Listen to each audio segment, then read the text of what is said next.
Did you know that in the 1950s you could buy a house in the UK for under £2,000, and it wasn't some tiny shoebox either? It was a proper family home with a garden. Life was simpler, slower, and in many ways completely unrecognizable compared to today. From shops that sold broken biscuits by the pound to ironing with heavy cast irons straight off the stove, the everyday sights, sounds, and routines of the time have all but vanished. In this video, we take a nostalgic journey back to post-war Britain as we explore 50 things from 1950s UK life that have disappeared forever. A grand multi-floor restaurant-cum-tea shop chain, Lyons Corner Houses offered Art Deco elegance, diverse themed dining rooms, hair salons, telephone booths, and some even stayed open 24 hours. In the 1950s, they were a symbol of urban sophistication and convenience, serving millions annually before closing in the late 1970s. Even into the 1950s, coal still arrived in many neighborhoods the old-fashioned way by horse and cart. Bags of coal were moved onto the cart and carried into homes by the coalman, a physical and gritty reminder of an era before central heating. Compulsory military conscription. From 1949 until the early 1960s, young British men were required to complete 2 years of military service. National service shaped a generation. Familiar drills, camaraderie, and the Johnson & Johnson camouflage of khaki fatigues. Many recall it as tough but character building. It was a rite of passage now fondly remembered. Seaside juke joints, small dance halls or cafeterias playing American rhythm and blues and jazz thrived in the 1950s. They gave youngsters places to dance apart from conservative town venues. Dim lights, rickety furniture, and scratchy records created an electric atmosphere that feels delightfully rebellious today. In 1951, Britain celebrated progress with the Festival of Britain. Souvenir items like colorful enamel brooches, posters, teacups, and Jubilee-patterned crockery captured public optimism. These artifacts now live in vintage fairs, sparking nostalgia for post-war renewal, innovation, and that moment when Britain looked brightly ahead. Trolleybuses were a wheeled version of trams powered by overhead wires that served London and many towns. Quiet, electric, and efficient, they glided through 1950s streets. Their absence now reminds us of a cleaner, more electric past before the roaring internal combustion bus became the norm. Following World War II, grocery ration books controlled purchase limits for essentials like sugar, meat, and tea. Used until 1954, they symbolized resilience and restraint, with families planning meals around coupons. Their disappearance marked return to abundance and a nostalgic sigh for simpler days of shared hardship. Every morning, milkmen delivered glass bottles sealed with foil caps, which were left on doorsteps with warm, sweet creamline at the top. Ritualistic, gentle, and entirely analog. It was a then beloved daily touchpoint, reminding households of human contact and small delights. Bakelite telephones, which were mostly black and heavy, were the norm in 1950s homes and offices. Their chunky design and satisfying rotary click morphed communications into physical ritual. Dialing a number meant patience and intention. Today, such tangible connections feel wonderfully nostalgic. In many 1950s British homes, bold linoleum, i.e., lino patterns in geometric or floral motifs, brightened kitchens and hallways. Durable and washable, lino's vivid, joshed-up colors now feel retro charming, instantly transporting us to past stations, matronly kitchens, and Saturday mornings. Many working-class homes in the 1950s still had outside toilets. They were small brick or wooden outbuildings without modern heating. Frequent trips in the night, torch in hand, were all part of life then. Cold, inconvenient, and vividly remembered with humour now. The 1950s still relied on steam locomotives for intercity journeys. Their huffs, whistles, and billowing smoke defined travel's romanticism. Families boarded corridors of oak-trimmed coaches, sharing teacups and postcards, which posed travel as an experience and not just transit. In 1955, Britain's first commercial TV channel, ITV, launched, offering competition to the BBC. Its vibrant adverts and popular shows dazzled audiences used to state broadcasting. Families tuned in, dazzled by choice and novelty. In the 1950s, the average UK house cost roughly £2,000, which was much more manageable compared to today's astronomical prices. First-time buyers, often newly married couples, could realistically aspire to ownership. It felt like reaching a fundamental dream. GPs in the 1950s frequently made house calls for minor ailments like fever, flu, childhood coughs. Such visits were warmly remembered. Inviting the doctor in was a gesture of trust and care. Their absence now feels like loss of a gentler, more personal healthcare model. Wringer or mangle washing machines were mechanical, with rollers to squeeze water from clothes. It meant careful feeding and manual pressure.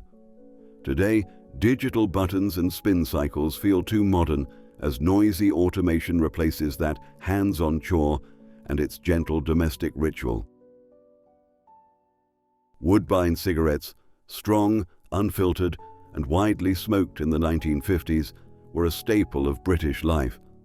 The pungent aroma on street corners and queues conjures decades when smoking was both ubiquitous and socially woven into public routine.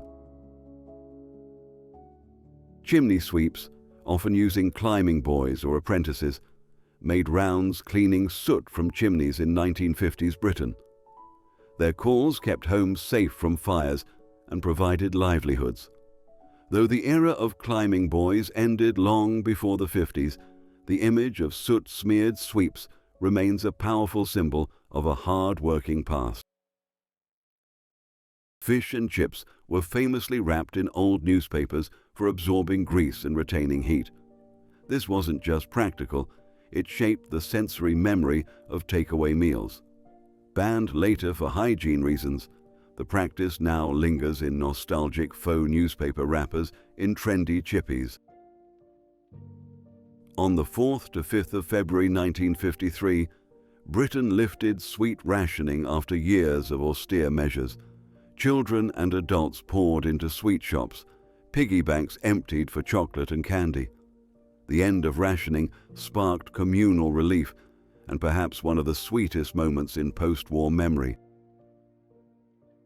Long before modern bulk candy, Woolworths offered pick-and-mix counters where customers weighed and paid for scoops of sweets. A childhood highlight for many, since choosing sugar-bright stomach loads made afternoons sparkle. These counters remained a high street fixture for decades.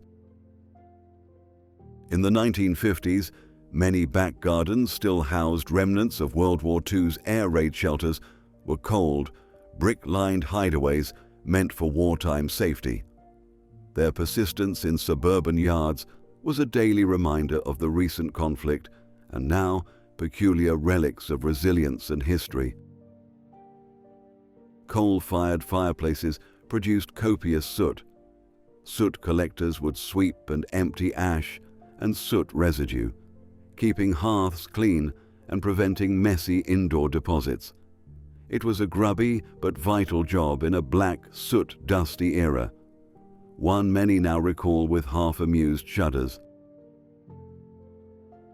Before household fridges became widespread, ice blocks were delivered regularly and placed into iceboxes. These cooled cabinets preserved perishables, relying on daily delivery routines.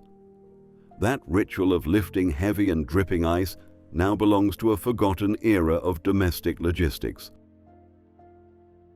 Clothes hung on lines were fastened with simple wooden pegs without any spring.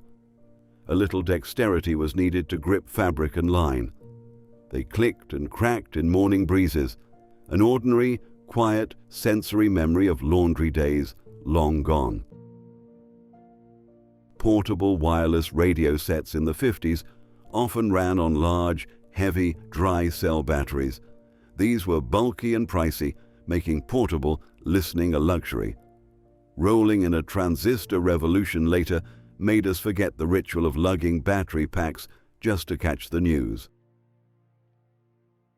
In 1956, the Suez Crisis blurred newsreel frames with tank columns and diplomatic tension. British cinemas played propaganda and updates, imprinting images of conflict into public consciousness. It was one of the era's most dramatic shared visual experiences before television's dominance. Teddy boys were bold youths in drape jackets, drainpipe trousers, and crepe-soled shoes, evolving a rebellious British subculture in the 50s. Their sharp, retro tailoring sparked both fascination and controversy. Today, they testify to youth's first fashion statements. In many villages, evenings were lit by gas lamps, softly glowing under chilly skies. A lamplighter's round was a nightly event. This subtle, rhythmic illumination vanished with electrification. Before built-in bathrooms, tin baths were commonly hung on walls when not in use. Cold metal, metallic echoes of thumping when taken down. The ritual of bath time was tactile and practical. The Daily Herald was a prominent working-class paper in the 1950s, offering news from a labor perspective. Its broadsheet pages, headlines and letters shaped daily national debates. It's since faded, a reminder of a time when print defined political identity. In many schools, children were given cod liver oil by the spoon, often cleaving memories with its strong, fishy taste. A weekly vitamin and vitamin D ritual, it was medicinal and solidarity building. In the 1950s, a new small car, like a Morris Minor, cost around £500 to £800. It was a major investment, but feasible for more families. That era's car ownership felt like getting wings, not just wheels. In the 1950s, British working-class women regularly wore headscarves while running errands. The scarves kept their freshly styled hair in place and offered warmth during walks. It was both practical and respectful, part of a make do and mend ethos born of post-war modesty. Invented by Frank Hornby in Liverpool, became one of Britain's most beloved toys through the 20th century. Its metal strips, gears and nuts and bolts allowed imaginative model building and inspired generations of young creators with its educational charm. Thin, white net curtains hung in nearly every front room window.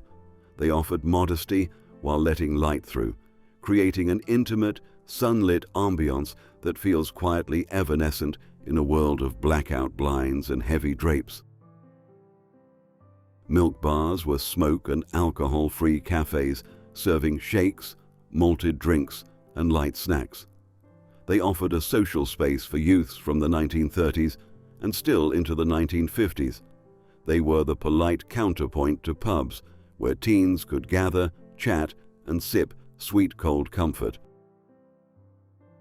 Disposable wooden or metal football rattles were staples in 1950s English stadiums, clattered rhythmically by enthusiastic fans to spur the home team on.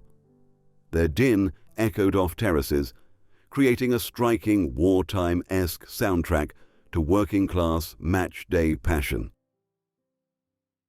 Beano and Dandy comics, full of mischievous characters and slapstick tales, cost mere pennies in newsagents. Their weekly arrival delighted children who devoured their pages quickly but treasured the cheerful pranks and lively artworks that defined childhood escapades. In 1953, many families crowded around small black and white TV sets to witness Queen Elizabeth II's coronation.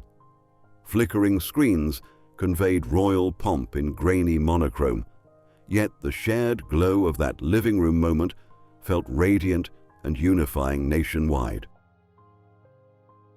Before being renamed the Commonwealth Games in 1978, the 1950s Empire Games united athletes from across the British Empire. They carried ceremonial weight and friendly rivalry, showcasing medals in a globe-spanning sporting tradition now often overlooked. Small local shops that seemed to open whenever you needed them, often selling leftover or imperfect biscuits scooped from large tins, priced by weight and served in simple paper bags. Before tills, printed receipts, shopkeepers scribbled totals on small pads of paper, often in neat copper plate handwriting. A metal crank you inserted into the front of a car to manually start the engine if the battery failed, a common sight before reliable starters. A staple of working-class fashion, worn for warmth, sun shielding, and simply because it was tradition.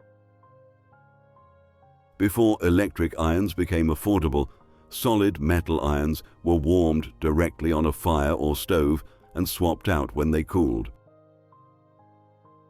Uniformed conductors working the aisle, issuing paper tickets from clunky metal machines worn around their necks or strapped to their waist. In an era when newspapers were the main news source, these papers led sales, shaping much of public opinion. A tradition of hearty Sunday meals, but vegetables were often cooked until soft and pale, a hangover from wartime rationing habits.